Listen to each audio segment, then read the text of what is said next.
And we are live. Good evening, Sanbonani Dumelang. My name is Karabo Dynamite Nyalungu. I call myself the leadership that led the leader to the leading lead. Welcome to yet another installment of the Purpose and Dominance Show. I'm so excited today. It's Sunday, the 21st of August, is still within Women's Month, and our guest today is not just going to invite us to understand her leadership style, but we are going to give it a twist because it's Women's Month, and we are going to let her unpack her relationship styles.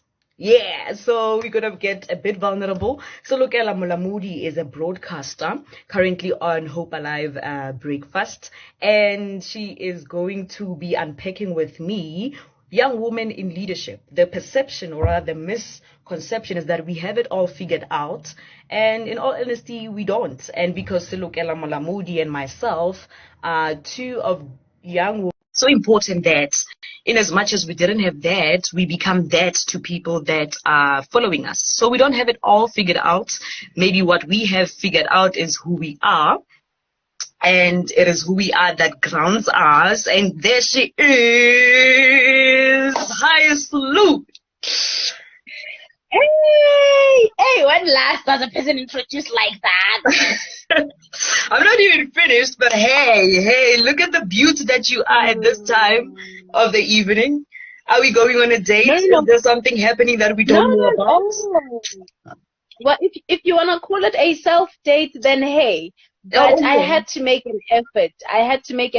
You know, when Dynamite says, hey, can you do this? You have to think once or twice. So I had to make an effort. Thank you so much for honoring the invite. I was just saying that people like you and I grew up with no templates of people who embody where we want to go or who we wanted to be, right? And it's so important that you and I then become that to the next generations, people that look up to us, because it's only difficult for us so that it gets to be easier for the next generation.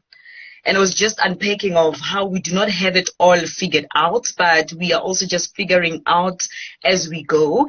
And it's so important that we leave footprints. We really leave firm footprints for those that are following. That's absolutely true. Thank you for having me. I don't know how to act, because we usually have these conversations on phone call, on video call. So now I don't know. I don't know what not to say. No, just be yourself. You are here because I wanted you, and that is you that I want to bring out to the people that are watching. Now, a lot of us go through a series of events that make us learn and unlearn. And I'm very interested to know, what is it that you are learning currently? Be it relationships related, career related, purpose related. What is it that is a new, or rather maybe a lesson that comes again? What are you learning currently? What I'm learning currently is to stand up for myself. I think for the longest time, I thought, I believed in the notion of treat people how you want to be treated, right? So how I would interpret that would be, if I'm nice to you, you're going to be nice to me, right? And yeah, I quickly learned in a very painful way that it doesn't always work that way. Treat people how you want to be treated, but don't always expect them to, right? So I am learning to stand up for myself and hold Karabo accountable and say, I don't appreciate it. I'm not saying do what I do, but I'm saying I don't appreciate how you talk to me. I don't appreciate how you treat me. And that has been quite a difficult thing for me to do, because now I can be confrontational, but I don't want it to be the case. I don't always want it to be the case. And, you know, in the past couple of weeks, I learned that, yeah, I have to call people aside and call people out, you know, find out where people are coming from, but state my case that, no, it can't continue. Maybe you think it's right because I let it slide, but no, it can't continue. So that's something that I'm learning, to stand up for myself, and to stand up for myself in a way that does not alienate people. That's also another thing that's very interesting, right? So I have to stand up for myself to Karabo, who is my superior in the workplace, but I have to do it in such a way that Karabo is able to reprimand me the next time something happens or I do something. And it's been quite tricky because I need to be firm and assertive in talking, but also remember the power dynamic and remember that I still want to learn. I still want to learn. Sheesh, I was about to ask, because that can come along with breaking certain bridges that you didn't want to break. I'm guilty of that. And I wanted to ask then, how do you strike the balance of doing that in a way that still keeps the bridge healthy? Still then makes, you did say it's tricky, and I'm very interested to know that since this is a current lesson for you, how are you coping with that, striking that balance? Well, I cry about it. That's one. That's how I release. Because I don't drink alcohol. I don't have any other outlet.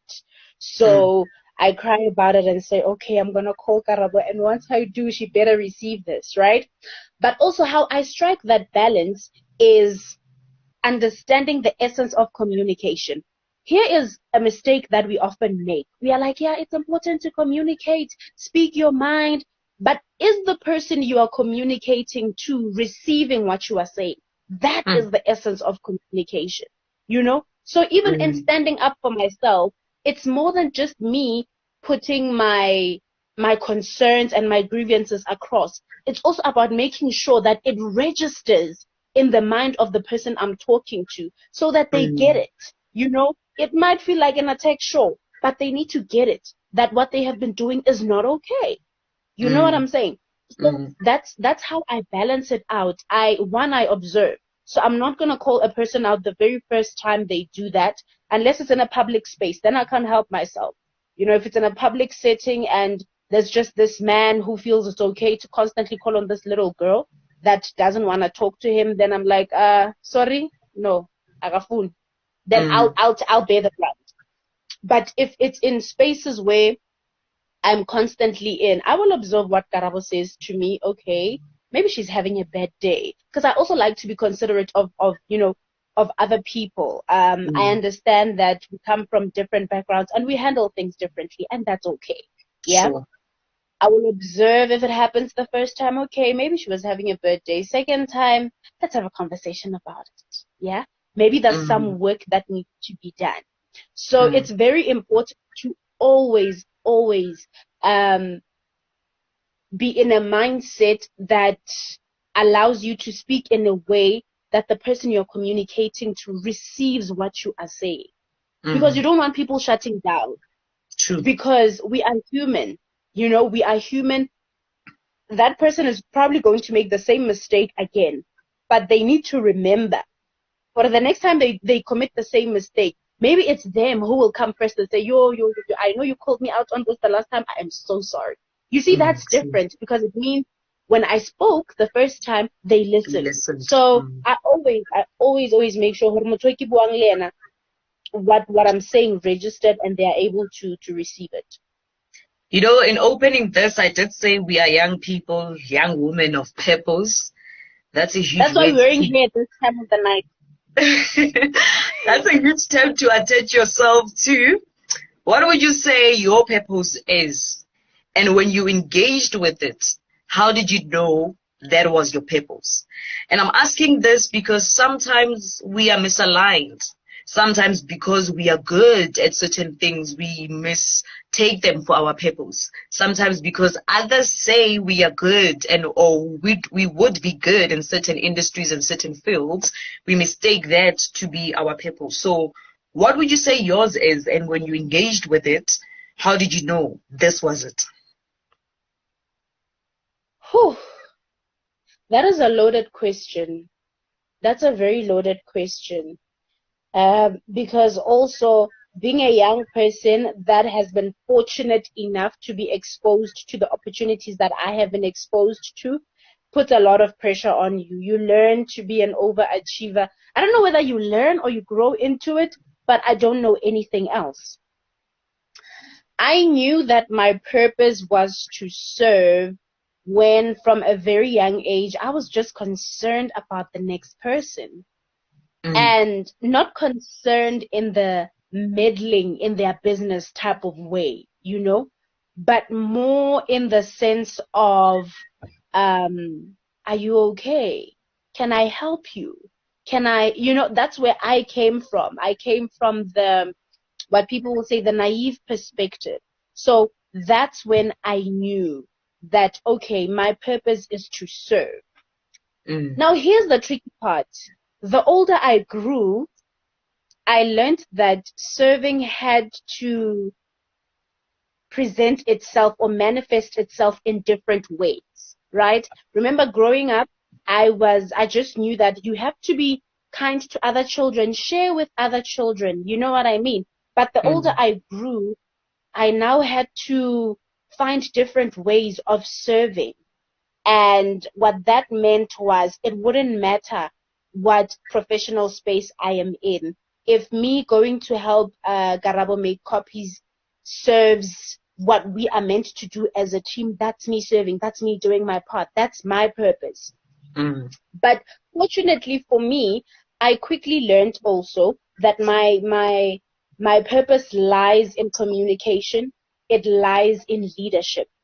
And those two things lead everything I do, whether it's community development, whether it's broadcasting, both of which I am making it a point to learn more and more about and expand my skills in.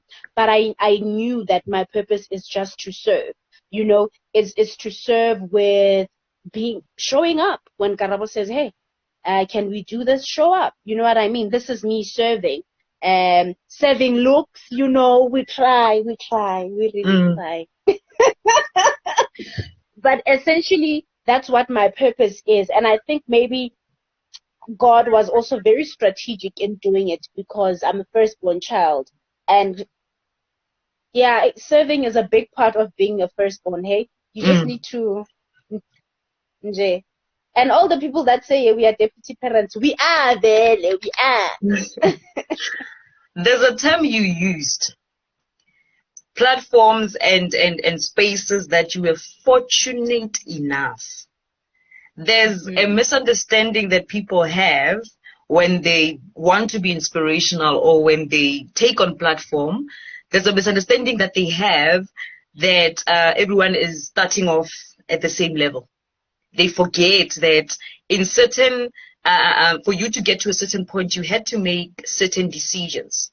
I like the fact that you mentioned fortunate enough.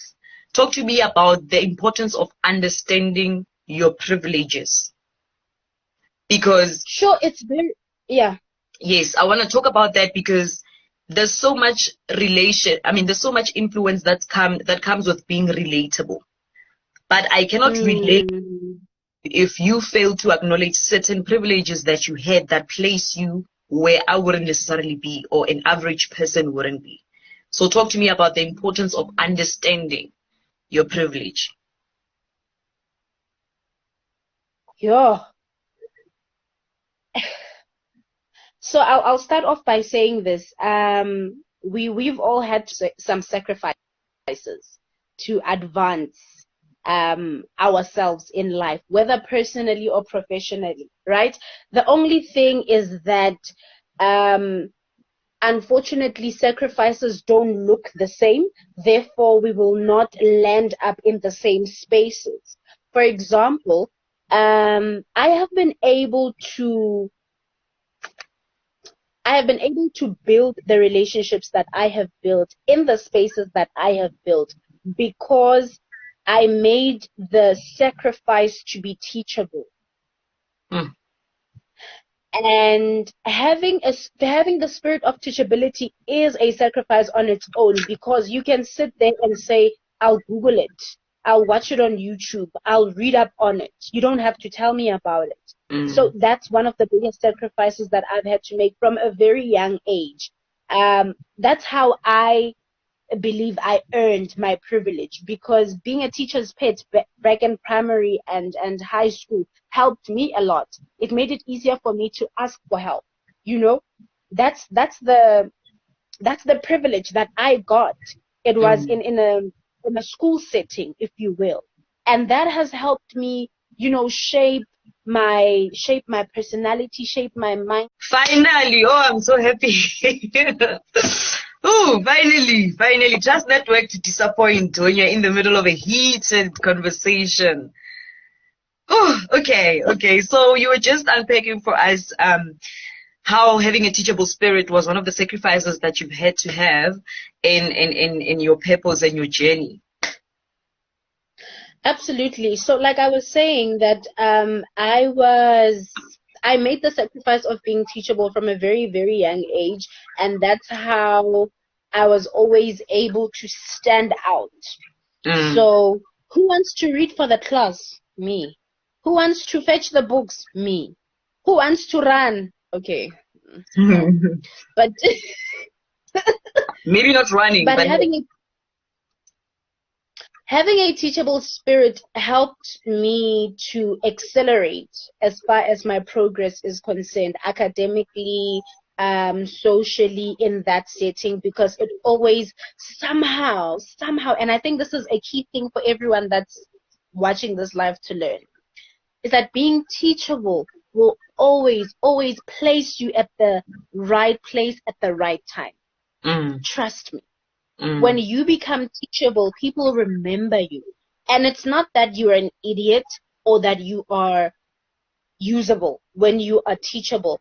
But people always remember, Korkana, who's that person that wants to serve? Let me call Beggy. Let me call Alu. You know what I mean? So that's one of the sacrifices that I have had to make. And by the way, we are not spoiled for choice. My mentor always tells me this. Me making the sacrifice to be teachable meant that there were things that were aligned with teachability that I could not, there were certain things that I had to cut off that were not aligned with teachability. So being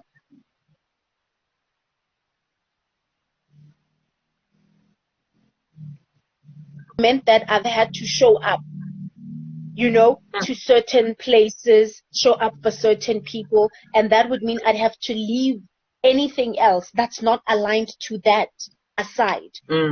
So don't think just because you are teachable, you can dabble in this and dabble in that. No, you can actually dabble in that which is aligned to what you are being teachable for.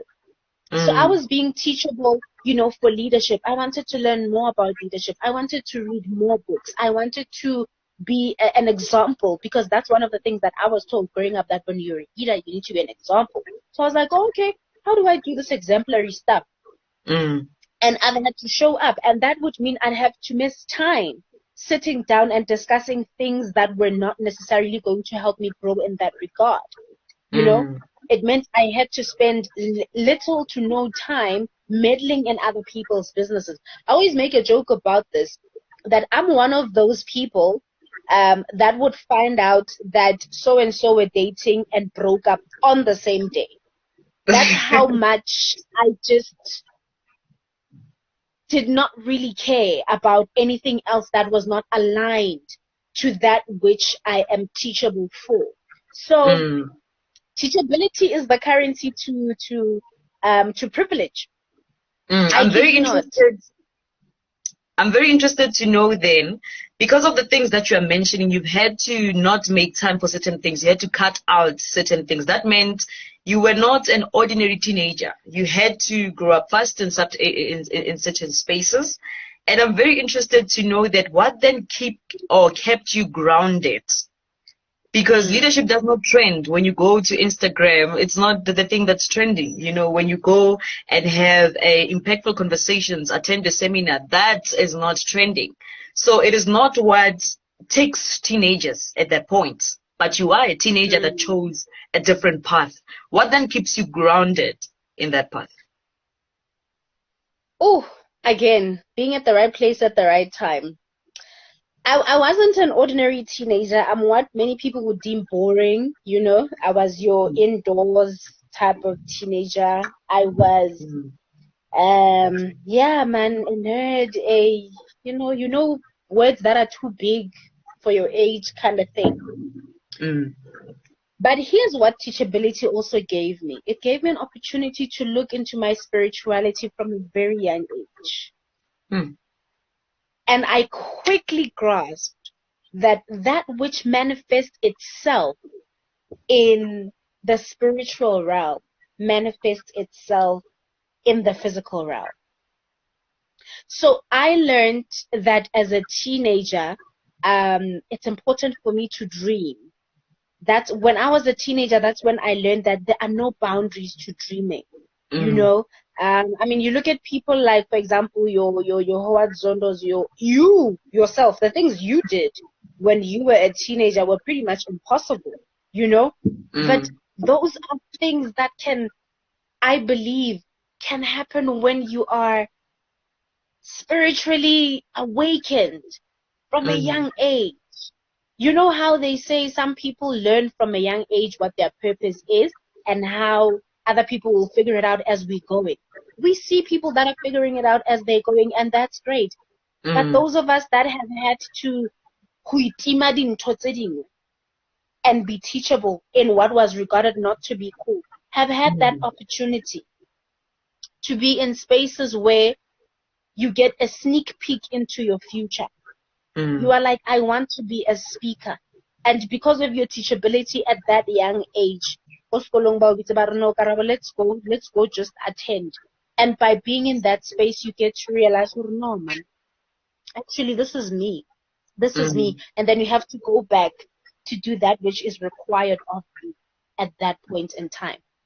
So, I was that kind of teenager. The fact that I was spiritually awakened, if you will, and I'm using that loosely, from a young age, helped me. It helped me a whole lot because I knew how to take rejection.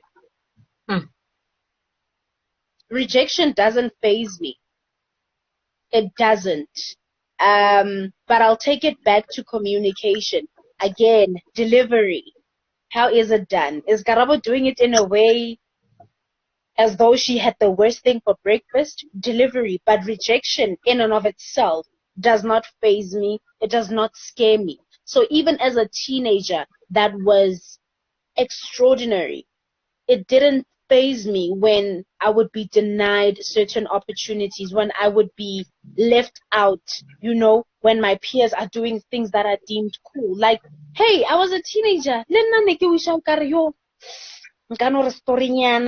You know, a few hours and come back. But then I made the choice to be teachable in other things. I made the choice where now I want to be this kind of example. And that choice does not give me leeway to do the other things, unfortunately. Yeah. Speaking of that choice, you do speak about how it places the being teachable, how it places you in different spaces, right? When your peers won't be there, but because you chose this path, you find yourself there. Now, I want to ask then, in finding yourself there and not having your peers to be there, you are exposed to different types of things, and you are exposed to them being in different facets, or rather different forms. What have you had to redefine for yourself? Because in as much as you are in the space, your peers are not in the space. So you cannot necessarily have a peer mirror, but you are having all these things around you, and sometimes it's things that were very far off from who you were until you put yourself in that space. What have you had to redefine? I have had to redefine a lot of things. For example, earlier you mentioned that, you know, leadership is not fashionable on Instagram. It is, but it's just packaged differently. The leaders we see on Instagram, they look nice. They have it all. They speak well. They are, hey, you understand? So I have had to redefine what leadership is. And that's why I brought it down to service. And even with service, I make sure that when I talk to my peers, I say, that's you serving me. So I've had to redefine things by bringing them to a level that is relatable and to a level that is practical. There is no point in me, for example, learning about activism and then going to my peers and saying, hey guys, to be an activist, no nails, no this, no. Because at the end of the day, Karabo, it's about your intentions. Are your intentions aligned? Are your intentions pure? And if you can tick the above boxes, then you are able to get to a point where you speak to those people you are trying to influence in a language that they can understand. Not necessarily English or Zulu or whatever, but you are able to communicate with them in a way that, again, they are able to receive what you are saying. Because the biggest mistake that we make as young leaders is to talk at our peers because we know better, because we have seen better. We have been in spaces where, I mean, I have met professors, I have met business leaders. Who have you met? No, they have met you, and they are relying on you to give them all of that information in chunks that they can relate to. It's not that you are talking down to them or that you have to downplay yourself. But at the end of the day, we all have to be at that table.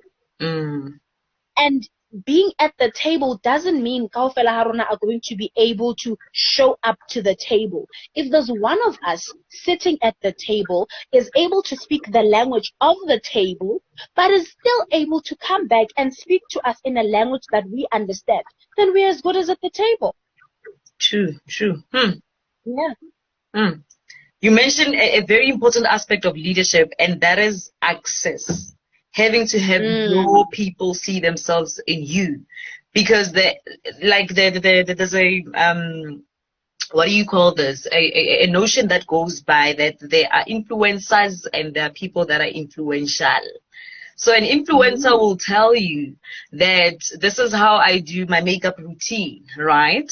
But someone who's influential will then come to you to say, this is how I apply it, this is where I buy it, this is where. So the difference is the one that is influential has the ability to bring themselves to you in a manner that is relatable. So you see yourself in them. They are so accessible to you. Number one, access being that not necessarily physical, but also in conversation. Access to you in a manner, like you say, in a language that they understand. So it's very important that in our leadership, we also become accessible people. Now, I want us to go to parts that are not necessarily out there as far as young people in leadership is concerned, and that is relationships. Hi, Slu, can you still hear me?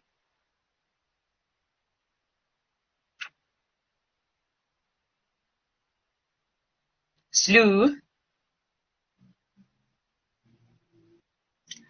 I keep losing Slu. I'm not sure if it's my connection or her connection. Let me try invite her again. Thank you so much, Mputi, for your interaction on the comment section. Okay, let's try invite Slu. Oh, network. All right, invited. Right, let's wait for Slu. Oh, yes. Hi, Slu, can you hear me? I can. Can you hear me? There we go. Yes, now I can. Slu is frozen. I can see you. Hey, Tato. Maybe we should tone it down a bit. Maybe we should tone it down a bit and stop this serious conversation and go to the more interesting parts. There's a misconception about the kind of men that we go for as young women in leadership. I've seen people alter parts of themselves to be what they think I'm looking for in relationships. I'm not sure if you also encounter the same things. But what are some of the misconceptions people like Slu? It has to be top of the list because, oh my God, I'm losing Slu. Okay. Oh, yes. I was just saying, yes. What are some of the things or misconceptions that people have with regards to having romantic relationships with you? And I know intimidation to be top of the list, so that's not even Mjola related. Everyone is just, for some reason, intimidated by us. But yeah, I want us to bring to the conversation a part that leaders don't often bring. Yes, we see them and they're inspirational and all that, but they never really get to share with us the other parts of life that make them human. Romantic relationships being one of them. Go. I think I talk too much. But the question was, what are some of the misconceptions that people have about dating someone like Eslu? When you said relationships, I was like, why? But I like the fact that we get to talk about that, It's important. especially when people look at you and think, this one has made it. Wild. It's wild to me. But the first misconception that people have is the broad one, which is the theme of this conversation that I haven't figured out altogether. And I think I mentioned earlier that one of the ways in which I deal with things is I cry. And that can be difficult for people to receive, digest, like, you are always out there advocating for people. Why are you crying? That's one thing. When you show emotion in a setting such as, a romantic relationship setting, people look at you as deceitful. That when you go out there, it means you are painting a different picture of yourself. They don't really know how to handle it. So vulnerability becomes a no-no for most people. That's the first misconception, that you don't show emotion. The second thing that people do, weirdly enough, is, I don't know, maybe I'm wrong for saying weirdly enough, they put you on a pedestal, because you are Karabo, you are well spoken, you can't make mistakes, you can't not get it. Sometimes I find myself sitting with people and they make jokes I don't understand, and for them it's a shocker, like, but your leadership, you always reading. I'm like, yeah, but I don't understand. You know what I mean? That's also another thing. People just put you on a pedestal, and when you disappoint them, by showing up as, as human as possible, they don't know how to deal with that. It's like, she's being fake. And I'm not being fake. I just don't understand your sense of humor. And I am not in a space where I am going to interrogate things. I can't be interrogating things out there in the world. Even here, I must interrogate you act proper. You know what I mean? So people don't know how to handle that. The other misconception is people think you know everything. Tato will relate to this very well. People just expect you to know everything. Like 2 weeks ago, I got called a couple of streets away from my house. This oldie, she got, I don't know where she got the documents from. I'm looking at the documents. All I'm seeing is legal language, legal jargon. And I'm like, but how? And I'm like, koko mina angrisisi. She's like, imtanami, nyazi, but when we are funda. Like, oh my God. Now I can't even afford to disappoint this poor lady. How I'm gonna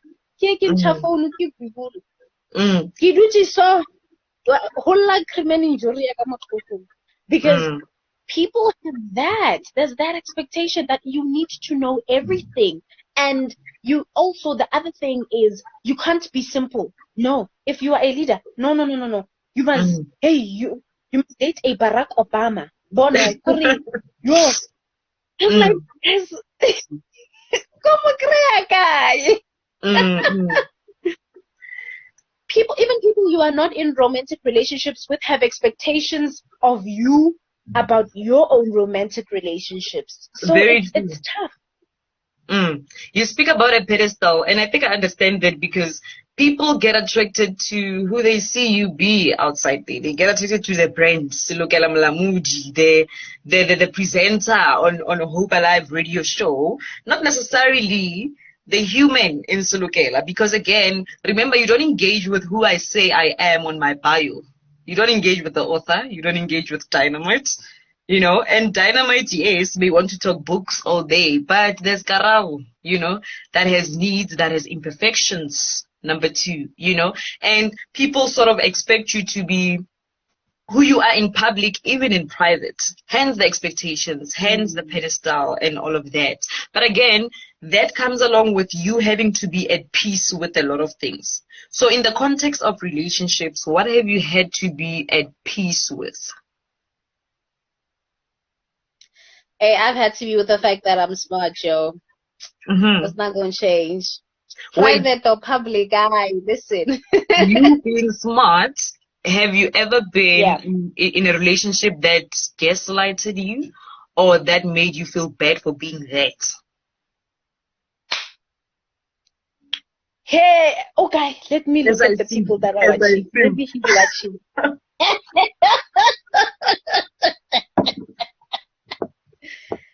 Hey, Karabo, why are you talking about such difficult things? My mother's going to see this life. No, let me tell you. And the reason why I said I jokingly said I'm smart is because one of the other things that I have had to learn is to have the spirit of discernment, which of course has nothing to do with being smart, but also, look, man, you are gonna be in space. I mean, I've been in a space where I'm like, okay, I understand that we are not at the same level intellectually, but we're good. I've had to make peace with the fact that I'm going to cry. Any small inconvenience, I'm gonna cry. And that's just the two things I can think of at the top of my head. Let's talk about the gaslighting. So,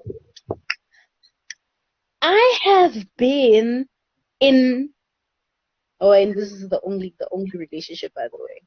That was like the only one. I have been in a position where I was told that you are a leader there and not over here. You can speak your mind there, but not over here.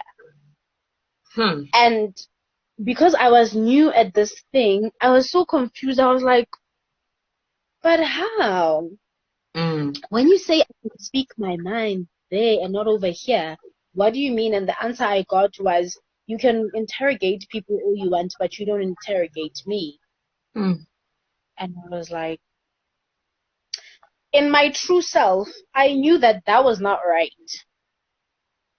That was not right. And it's exactly what Tat was saying. I guess lit myself. I was like, yeah, maybe he's got a point, like, I mean, I can't be all strong out there and be strong here. But now the issue became, I didn't know what to be here. Because the thing is, in that space, I was told what not to be, but not what to be. So I was like, okay, it's fine. You don't want me to speak my mind here. What do I do? Do I just sit here and keep quiet all the time? Do I agree with everything you say? What does that mean? And I gaslit myself, Karaba. I kid you not. I was like, you know what? Bila, you talk too much. And when you are in the space, just respect this person. I did not even know what respect meant if it had to do with me shutting myself down, basically.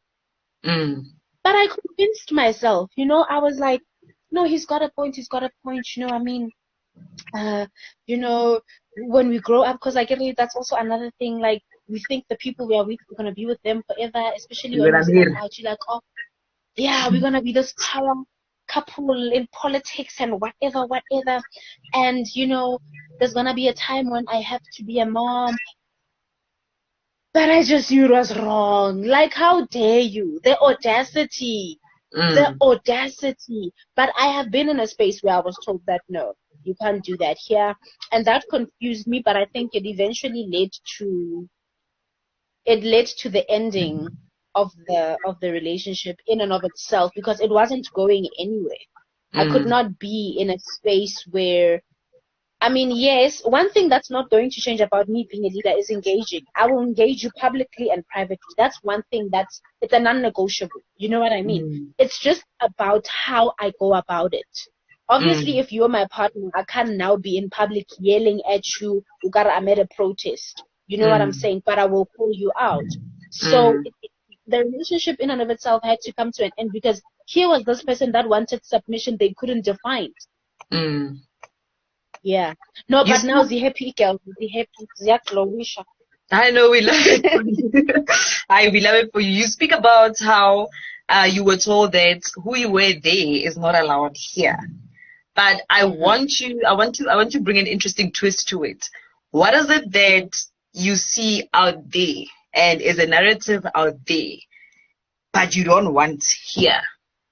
Guys, niyaniza ningama feminist, but mina here, I love submitting me, you know. So what is it for you that is the other way around, where people expect you, maybe social media says this is how we should be, but you do the opposite of it in relationships and you prefer it that way? Whoo! Now you putting me on the spot. It's the generalization. For example, men are trash. When we are out there, when we're talking, we'll go for it. You know, men are trash. I mean, what the hell? Look at the numbers.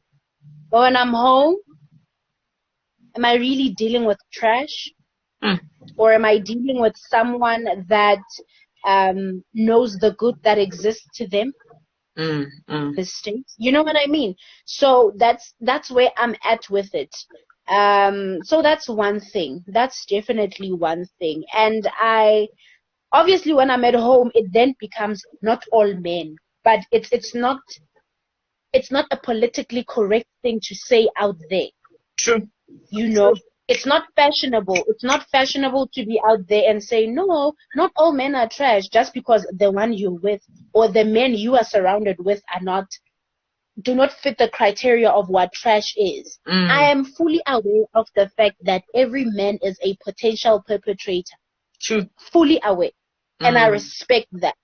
And I sympathize with what people will say out there.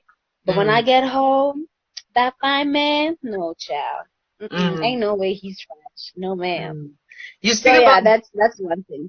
Yeah, being politically correct out there, and sometimes being socially correct or thinking you are socially correct. Because when I engaged in relationships, my biggest struggle was finding another version of me, a male version of me, and forcing myself to be attracted to people who were in the same industry as me. And the heart doesn't want that, you know. There are people whom I vowed to never be in relationships with. Comrades, soccer players. I ruled them out because I can't be dynamite and dating a soccer player, you know. So these are not standards projected by other people. This was me putting myself on a pedestal. That I need a Vusitembe kwayo, honey. I need a Howard Zondo, honey. But when I engaged with the Vusitembe kwayo look, similar like, or people who are like that, I was not romantically attracted to them. I was attracted to the footballer that I ruled out and the comrade that I ruled out, you know. And I want to understand, how has your bucket list of, or rather qualities that you look for in a partner changed over time from when you were exposed to the leadership to now? Because mine has changed to a point where I'm like, you know, I'll go with who I'm attracted to. I'm not gonna box where they should be, in what industry they should be in, because I want it to be socially correct. I mean, you know, it must match dynamite and you know, I forced myself to be in there, but it didn't work for me. How has your quality list changed over time? Oh, it has changed. It has changed. Tata says she's ruling out comrades. I understand. It has changed. It has changed because, again, the people I surround myself with, you know, I saw a different light to them that made me not put them on a pedestal. And that's how I was influenced to, excuse me, completely scrap out that bucket list. You know what I'm saying? And by the way, young women in leadership are not the only ones that have that pressure of having to date a Barack Obama or date someone that you want people to approve of how musupa ko bathong or no wa bana abuti ba le ba meng ko price standing wa ka ke o ka wa mona yeah all our color coordination ke ena all. You know what I mean? It's just societal pressure across all boards. But I have had to scrap that because one, remember that experience I was telling you earlier of that relationship where I was gaslit?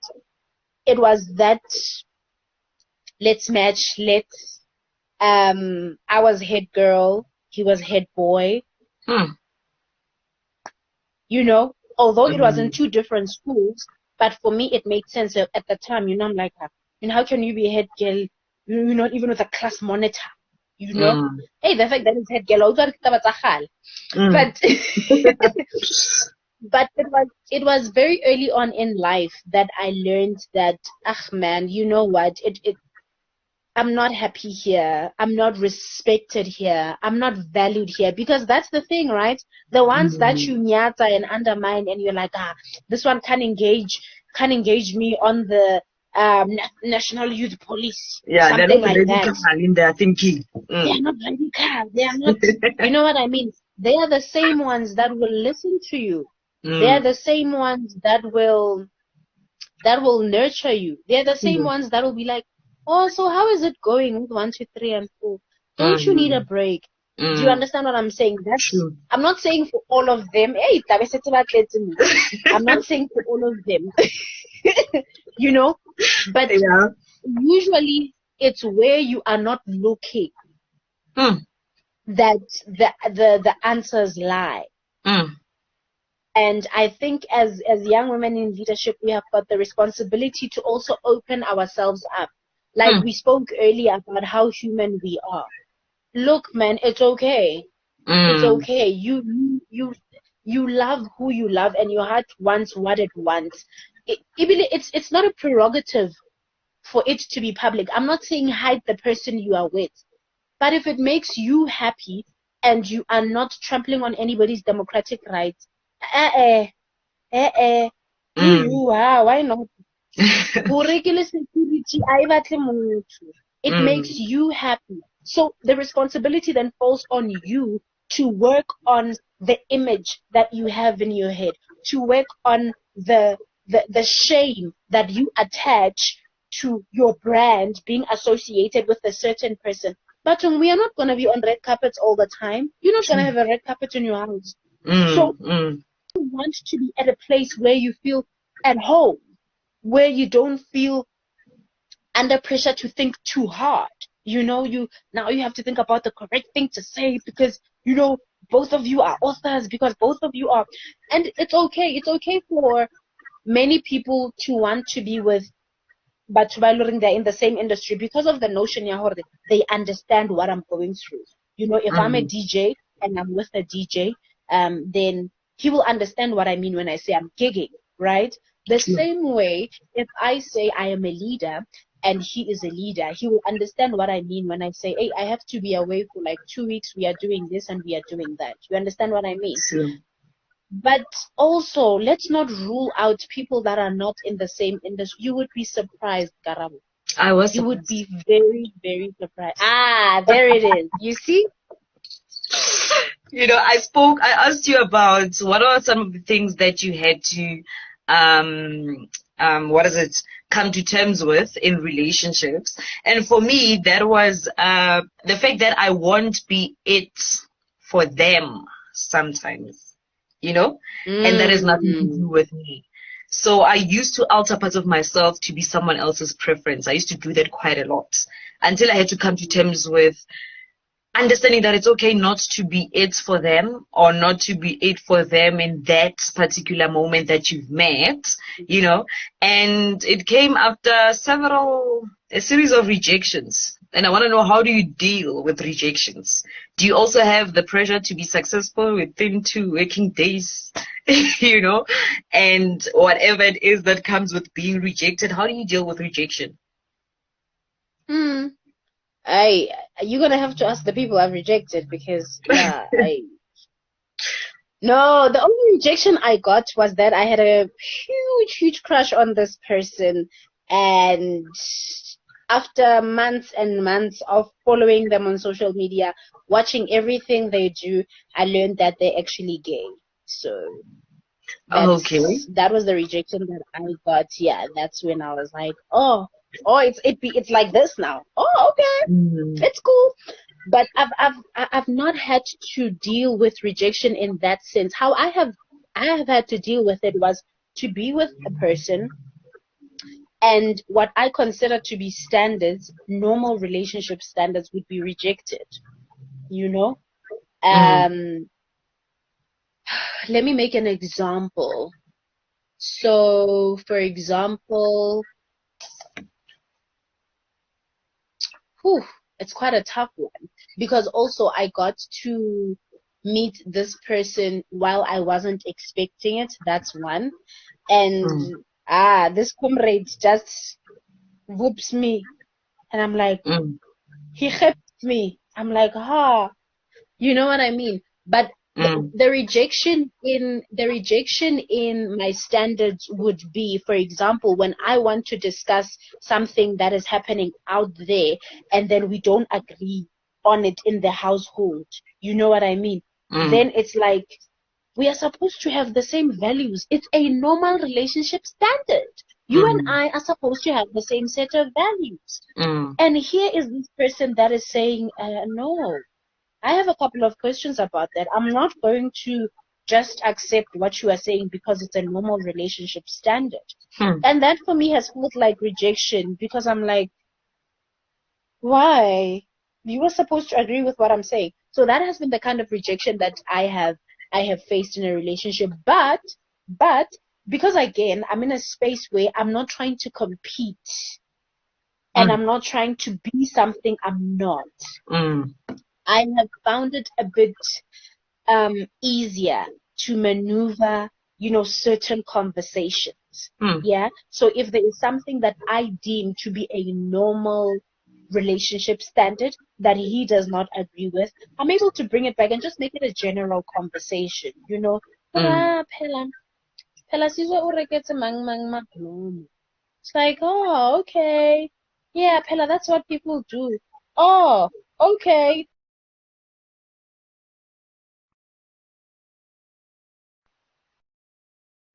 In a way that does not hurt me, you know? So that's how I have been able to do it. Rejection in the sense of in the context you're asking, I haven't experienced. No. Mm. Okay. And I wanted to ask also, does social media etiquette play an important role for you in the person that you are with, a romantic partner? Would you say that has any impact on anything in the relationship? Someone's social media etiquette. And I ask this because in as much as yes, we wouldn't want to say we are only looking for people who are in the same standard as us. We are role models, and by virtue of that, people are curious to know who it is that is the mister. And in one way or the other, your mister or whoever you choose to be your romantic partner is to a certain degree your ambassador, is to a certain degree your representative, is to a certain degree a reflection of a certain part of you. So how important or what role does social media etiquette play in your romantic relationships? You that's a great question. It actually does play a role because we are not on each other's social media platforms. Mm-hmm. That that's how I knew that it plays a role because he would rather have memes, he would rather have all these things that I think are not necessary, Mm. you know, but not that they are not necessary, but things that are not aligned to what I am trying to put out there. You know, I am more intentional about my social media. Mm. He's not reckless about it, but the day he decides to post, he will post, a meme or he'll post a picture of himself, and that for me is like, no. So it does play a bit of a role, especially if you want to be intentional about what it is you are doing online. if you are that person that wants to show the work that they do, you don't want to mix the two. You know what I mean? And also the other thing is, pressure. If you and I are together, and then I keep posting pictures of you, and then hope that 3 months I'll post. You see, now there's that pressure of questioning, to say, where's Karabo? How is she doing? And people then anticipate, longer together.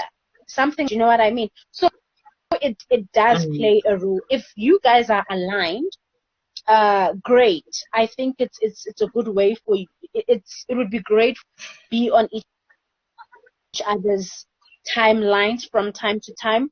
But for me, let people do what they want to